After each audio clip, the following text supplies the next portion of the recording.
Hey everyone, Brendan Snyder here. How are you? Thanks so much for joining me and welcome to a special review for punk rock legends Green Day and their brand new album, Saviors. It is their 14th studio album, first one in 4 years. Just came out on Friday, January 19th of 2024. We're going to dive into that here. I'll break it down, do a full review on it, and then an unboxing. We'll get into it in just a bit, but before we start, if you're new to my channel and haven't already hit the subscribe button, please do. Also, leave a comment, hit like. All those things do help support my channel. I'd greatly appreciate it. And of course, as an added bonus, by turning on notifications, you're going to stay up to date on all that's going on in the world of music, just like this with a special review for the brand new Green Day album, Savior. So, as I always like to do, I like to kick off with a little bit of history. It sort of sets the tone for the review. The band itself formed in 1987, which means that the band has now been around 37 years. And since 1990, the band has consisted of the power trio Billy Joe Armstrong on guitar and vocals, Mike Dirnt on bass, and Trey Cool on drums. So only the debut album doesn't feature Trey on it, which I think is pretty impressive that for 34 years, the band has had the same three members. I think a real testament to the band itself. And while their first two albums were released on an independent record label, Lookout Records, their major label debut, Dookie, from 1994 was an international success, selling over 10 million copies just in the US alone. But even more than that, what I find interesting is the band has sort of had three major successes or peaks within its career. So, of course, the first one being Dookie in 1994. Then again with Nimrod in 1997 with the song Good Riddance, Time of Your Life. That thing exploded and was seemingly everywhere when it happened. And while that would really be enough for any band, they did it again in 2004 with American Idiot, really just simply securing their spot in rock history at that point. The album would go on to sell 6 million copies in the US. It was a concept album, and aside from that, it was turned into a Broadway musical. So, I mean, that if that doesn't scream, we've made it, I don't know what does. And certainly not what you'd expect from a punk band, having a musical and all this success and chart-topping songs and things of that nature. But Green Day has always been about breaking expectations, which leads us to this, their brand new album, Saviors, and what expectations it broke for me. So let's get into that right now. 14th studio album. It is produced by Rob Caravallo, who produced American Idiot back in 2004. However, this is the first album that he's produced for them since the 2012 album Trey. So it's first time he's been back with them in 12 years at this point, but I think this is a good thing. It does feature 15 tracks on it, clocks in at 46 minutes. And I want to do a contrast comparison with it and the previous album, Father of All M.F., which came out in 2020, right before the pandemic. Unfortunately, I think it kind of got lost in the pandemic. But that one only had 10 tracks on it and clocked in at a measly 26 minutes long. Just kind of crazy to me. So I'm glad to see that they're back. I don't really so much care about the 15 track aspect, but the 46-minute part of it I think is great. Now, Father of All M.F., not only was it a short album, but it also had a real retro pop sound to it that Billy Joe described as new soul Motown glam.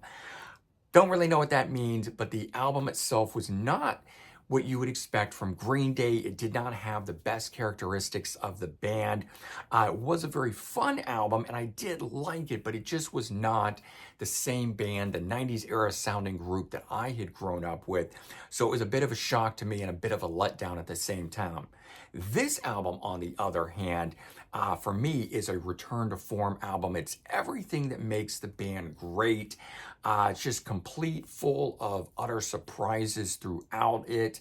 And in turn was not what I was expecting. And so very, very happy about that. To counter that, though, the first single that came off of this, The American Dream Is Killing Me, I had zero interest in. So my expectations plummeted when I first heard that song and was not expecting this to be the amazing album that it is. I really thought we were going to get another pop-infused album, but I have to say that this one here really is everything that I would want from Green Day. The album is a return to full-on energy. It's got the angst, it's got the defiance in it. Of course, it's got their tongue planted firmly in cheek to counter all of that. The album has a really good presence throughout. I feel it carries itself through nicely with peaks and valleys in it. The thing is, it keeps the interesting or the listening interesting throughout, so I don't get bored. Meaning, it's not all fast-paced rockers, it's not all pop, it's not all slow stuff. It really keeps you interested with the changes and things that are happening throughout. I find it really hard to believe that the band is able to churn out an album this good 37 years into their career with so much energy, such a classic sound to it, yet at the same time having a new, fresh sound at the same time. Let's talk about some of the key standout songs that are on here. First one up, track number 2, Look Ma, No Brains. Typical ruckusing rock song that would fit on any of their classic albums out of the 90s, in my opinion. Track number 4, One-Eyed Bastard. That is my favorite song on the album. It's got a real retro sort of punk vibe to it. At the same time sounds fresh and new. The band has a real uncanny ability to sound classic, yet at the same time not repeat themselves. And the biggest aspect of this song that really just stands out to me and hits me over the head is the sing-along chorus on it. I find myself chanting it and wanting to hear the song again. I just could put that song on repeat. It's that good. Next up, track 5, Dilemma, which was the second single from the album. Now, I didn't hear it prior to the album. Had I heard it, it might have given me a different impression going into it. But for me, I'm one of those ones that usually will check out about one song and then I want to wait and devour the album in its entirety. But this song here ended up standing out really good and is far superior to the first single. It's got a cool dichotomy to it, the way that there's a kind of interesting groove in the verses, but then when the choruses come around, it's very heavy, creating a sense of power and angst from Billy's vocals in it and his delivery. And again, I really like that. Track 6, 1981, another song like Look Ma, No Brains, full of all the punk rock attitude. The song barrels ahead, full of speed and tension. This one, again, could have appeared on any of their albums out of the 90s. And the last one to touch on here is the song, which is track number 8, Coma City, another great hard driving song on the album featuring some rare lead guitar work that you don't really get a lot. It really sets this song apart from a lot of the other songs on the album, and at the same time it adds in a little bit of a pop flavor to it that I feel is, only the way that Green Day can do it. So they do it definitely in a good way on this one.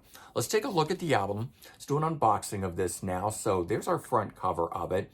Not really sure what the album cover has to do with the title Saviors. I'm not going around reading any of the, publicist information or other reviews on it. If you guys know, feel free to tell me what that has to do with the title Saviors. But an interesting title nonetheless. And we got our backside track stacked like that. I always like that far better than when they're running horizontally across. And of course, we've got 3 interesting pictures of the guys. It is in cardboard packaging, but is one of those ones that's basically it's square. It's tall and high, the same width, whereas typically the CD albums are wider than they are high. So this does not fit typically on like a typical album on the shelf with all the others. So just so you know that. We open it up, we get a cool interior shot on it. And the way that it's done kind of makes it look like the guys are dead with the outline that they do when somebody is murdered. And I kind of found that to be fascinating there. Backside here, simply have the CD in it like that. And booklet up front that we'll take out and have a look. So we just quickly get right into lyrics.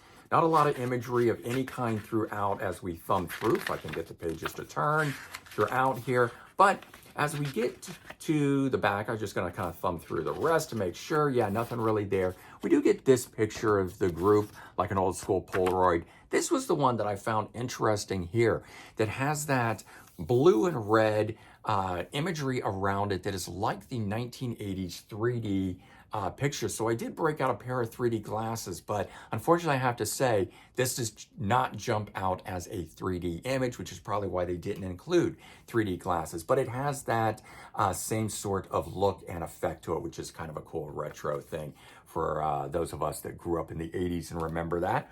But that's the album for you. Bottom line on it. So for me, Green Day has been one of those bands that seem to have alternating killer releases. I don't always like everything that they've put out. So kicks off for me with Dookie in 1994. Then I like Nimrod in 97. Then it's not till 2004 with American Idiot. I did like Uno Dos Tres, that whole trio of albums in 2012. And surprisingly, the album right after it, Revolution Radio in 2016. But as I mentioned, I was not really into Father of All M.F. So not now until Saviors in 2024. But again, that to me is one of the fascinating things about this band, that no matter how long they've been around, they've been able to make comeback after comeback after comeback, with whether it be successful in terms of monetary sales and things of that nature, hit songs and that kind of stuff, or just simply a really great album. This is a really great album. So, as I mentioned, after hearing this album, it pleasantly surprised me. I think you guys should give it a chance. I think you're going to find it really enjoyable as well. So if you've drifted away from the band, in the past, like I do every so often, this is the time to return. Check it out. Give it a listen. I don't think you're going to be disappointed with it. It may just surprise you and set those expectations up even higher. Okay, so there you go. Green Day Saviors album review. Hopefully you guys enjoyed it.